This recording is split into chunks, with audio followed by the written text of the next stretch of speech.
The last item I'll touch on as I wrap up here is the whole concept of influence. And I think that this is something that educators have to master in this day and age. Because when you think about it, we are all just being bombarded left and right with new information and new opportunities to learn and gain knowledge on a day-to-day basis. And you're not going to stand out amongst the people you're trying to educate, trying to help learn, unless you know how to exercise influence to a certain degree out there in this environment. Now, the kind of seminal work on influence, which is already well over a decade old, is by a professor, Robert Cialdini, who wrote a book called Influence, the Psychology of Persuasion. And he came up with 6 principles of influence. I'm just going to highlight 3 of them here because the time is limited, but I would highly encourage you, if you've never read that book and if you've never been exposed to Robert Cialdini, to spend some time looking into it. You can even just go to Wikipedia and get a pretty good summary of it, but the book is an easy and compelling read. You'll get through it in a weekend.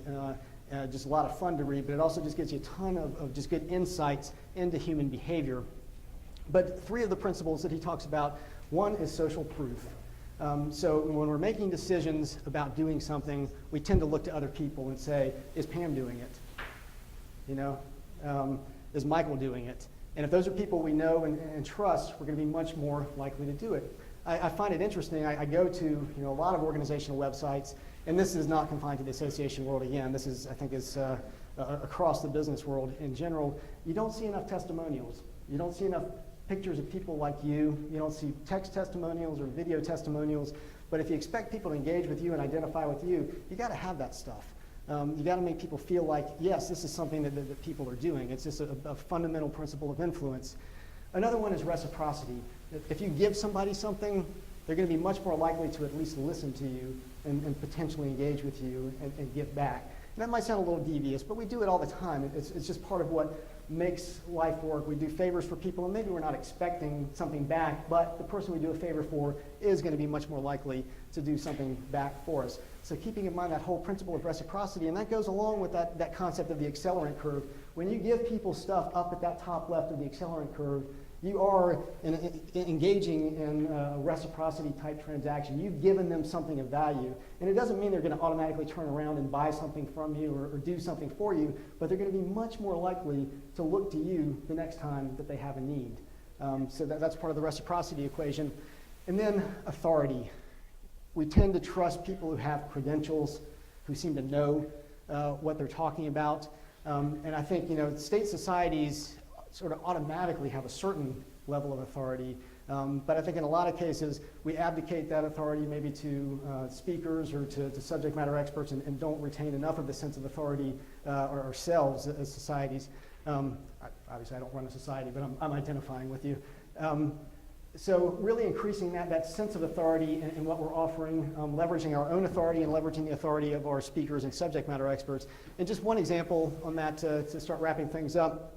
The Society for Corporate Compliance and Ethics has made a really yeoman's effort over the last few years to build a private social network for their membership base. And they also use many public social networks very effectively as well.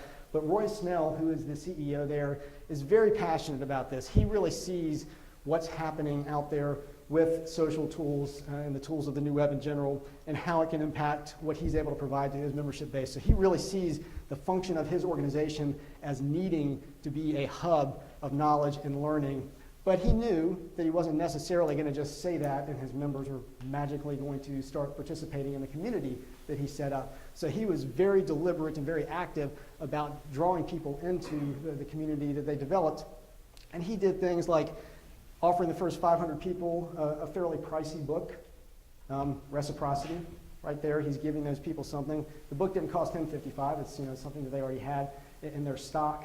But nonetheless, it was valuable to the people who were coming into it. He got very well-known guest commenters to engage in the community initially and put some provocative things in there. So he got authority based on that. And he really enlisted staff and board and volunteers and got the membership base involved in it. And this is the idea of social proof. So he was really hitting on these factors of influence to help build his community.